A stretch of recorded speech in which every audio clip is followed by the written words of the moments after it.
We inherited this terrible inflation crisis from the Biden administration, but you've already seen signs that things are getting better. A lot of young people are saying housing is way too expensive. Why is that? Because we flooded the country with 30 million illegal immigrants who were taking houses that ought by right go to American citizens. And at the same time, we weren't building enough new houses to begin with, even for the population that we had. So what we're doing is trying to make it easier to build houses.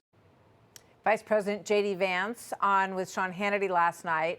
Home prices have truly skyrocketed over the past 5 years. Look at this. The median price for all existing homes in America up almost 60% since 2020, since the 2020 election when Biden took office.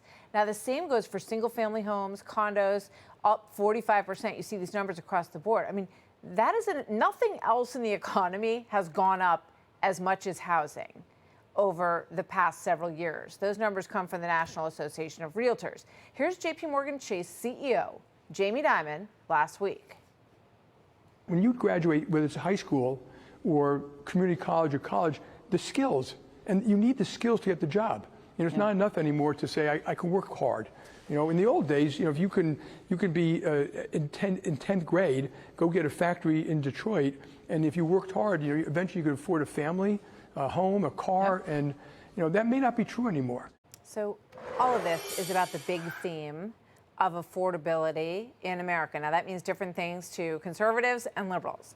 Steve Myron is here, a member of the Federal Reserve Board of Governors now. He's a former chair of President Trump's Council of Economic Advisors and an economist. And it's great to have you here, Steve. Thank you very much. It's good to have you in-house. Thanks for having me. So when you listen to that, first of all, do you agree with the vice president, you know, as an economist looking at the big picture here, that the number of people who came into the country illegally is one of the major factors that drove up housing prices? So I absolutely believe that that's the case. There is an abundance of evidence in the economics literature that there's a relationship between immigration and home prices because the supply of homes adjusts only very slowly. And if you throw a large number of new people into an economy, you're going to push up the price of housing because the people need a place to live, and the supply of homes can expand instantly. It takes time.